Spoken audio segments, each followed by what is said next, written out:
మనము సులభంగా దాన్ని ఆచరించగలుగుతాం.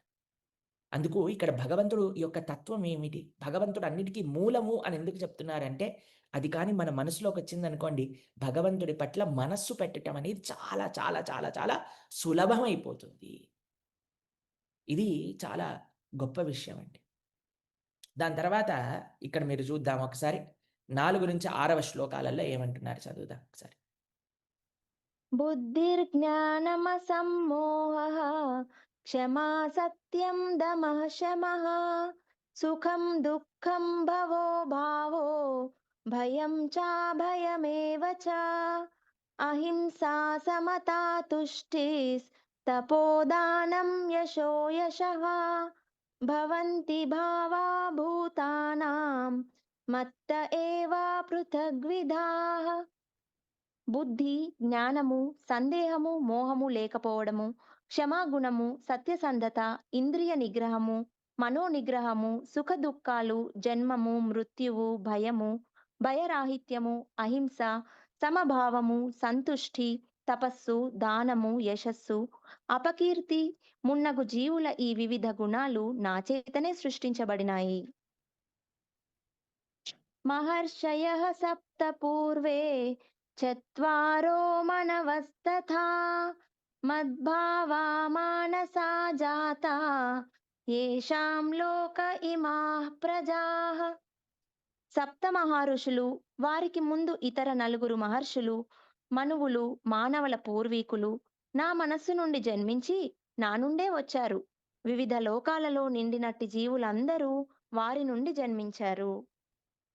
చూడండి, అన్నిటికి ఇందాక మనం అనుకున్నాం గదా! భగవంతుడు మూలము.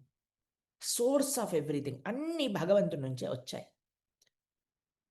ఇప్పుడు చూడండి మనకెవరైనా పెద్దవారు తెలిసారనుకోండి.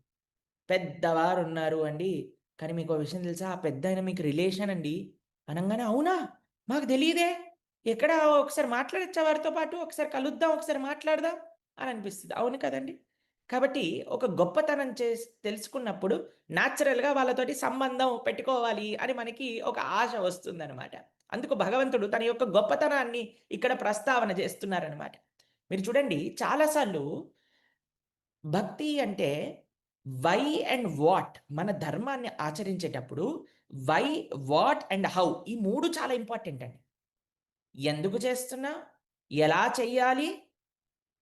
అసలు దాని యొక్క ఉద్దేశ్యం ఏమిటి? చాలా సార్లు ఏమవుతుందో తెలుసా అండి? మనం చేసేస్తున్నాం. కానీ ఎందుకు చెయ్యాలో తెలియట్లేదండి. భగవద్గీత వినటం వల్ల ఏమవుతుంది మనకి అనంటే, ఎందుకు చెయ్యాలి అనే విషయం మనకి మళ్ళీ మళ్ళీ రీఅఫర్మ్ అవుతుందన్నమాట. భగవంతుడి భక్తి ఎందుకు చెయ్యాలి? ధర్మ మార్గం ఎందుకు మనం ఉండాలి?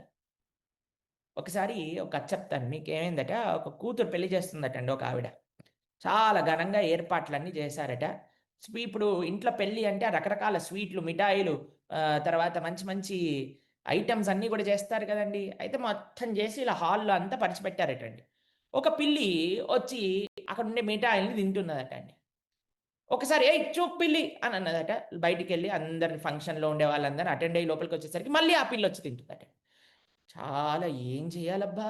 ఏం చేయాలి? ఈ పిల్లి ఇలా వచ్చి తినేస్తుంది అని ఏం చేసిందట, "ఒక గంప పట్టుకొని రా" అన్నదట. ఒకాయన గంప పట్టుకొనొచ్చారట. పిల్లిని కూర్చోబెట్టి పిల్లి పైన బోర్లించిందట. సరే బాగయిపోయింది. మొత్తం ఫంక్షన్ అయిపోయింది. అన్నీ పంచేశారు. స్వీట్లు, మిఠాయిలన్నీ. దాని తర్వాత పిల్లుని వదిలేసింది. ఇప్పుడు ఎవరైతే ఈ కూతురు పెళ్లయిందో ఆవిడ వాళ్ళ అమ్మగారు ఇది చేయటం చూసిందనమాట. చూసి ఈవిడికో కూతురు పుట్టిందట. కూతురు పుట్టి ఆవిడ పెళ్లి చేస్తుందట. అన్ని సామాన్ల లిస్ట్ రాసిచ్చిందటండి. ఇన్ని కుండలు గావాలి, బిందెలు గావాలి, పాత్రలు గావాలి, స్వీట్లు గావాలి, హాట్లు గావాలి అన్నీ రాసాక, ఓ పిల్లి, ఒక గంప గావాలి అన్నదట. అడిగిందంటే పిల్లి ఇంకా గంపెందుకు అనంటే, "పట్టుకొని రండి చెప్తాను" అని అన్ని మిఠాయిలు చేసి హాల్‌లో పెట్టి, ఓ పిల్లిని పెట్టి దాని పైన ఒక గంప కప్పిందట. "అయ్యో! ఎందుకమ్మా ఇలా చేస్తున్నావు" అంటే, "మా అమ్మ చేసింది కాబట్టి నేను కూడా చేస్తున్నాను." భగవంతుడి యొక్క తత్వ జ్ఞానము లేకుండా మనం ఏదైనా చేసామనుకోండి ఇలా అవుతుందనమాట.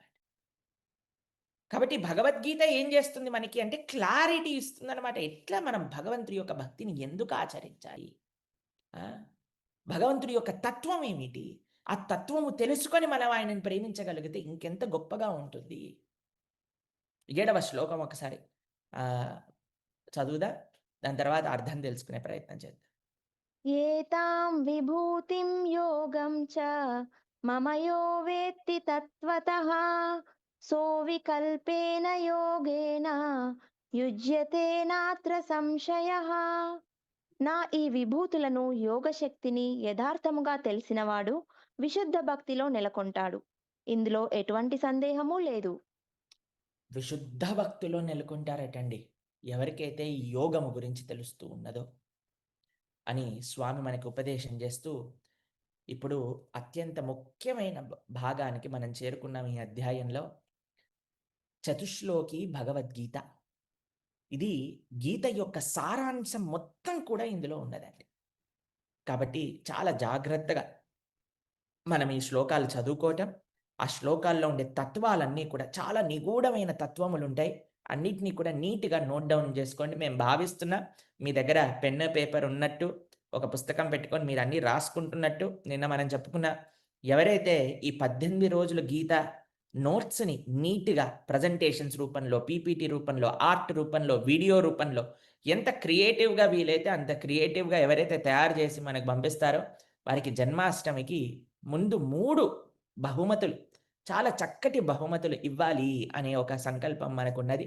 కాబట్టి చక్కగా మీరు నోట్స్ రాయండి. దాన్నంతా ఆకలింపు చేసుకొని దాన్ని ఒక క్రియేటివ్ విధానంలో మీరు కానీ ప్రెజెంట్ చేయగలిగితే మీకు చక్కటి కృష్ణ అనుగ్రహం ప్రసాద రూపంలో, ఒక బహుమతి రూపంలో మీకు అందించే ప్రయత్నం చేస్తా. చతుశ్లోకి భగవద్గీత మొట్టమొదటి శ్లోకం అంటే 10వ అధ్యాయం 8వ శ్లోకం. అహం సర్వస్య ప్రభవో మత్తః సర్వం ప్రవర్తతే ఇతి మత్వా భజంతే మాం బుధా భావ సమన్వితాః. సమస్త ఆధ్యాత్మిక భౌతిక జగత్తులకు నేనే మూలము. సమస్తము నా నుండే ఉద్భవిస్తుంది. దీనిని పరిపూర్ణంగా ఎరిగిన బుద్ధిమంతులు నా భక్తియుత సేవలో నెలకొని హృదయపూర్వకంగా నన్ను పూజిస్తారు. భగవంతుడు క్రియేటర్ ప్లస్ కంట్రోలర్ 2 ఆయనే అటండి.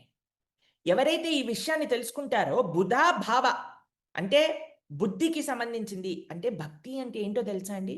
మనస్సుకి సంబంధించింది, దాంతో పాటు మన యొక్క ఇంటెలిజెన్స్‌కి సంబంధించింది కూడా.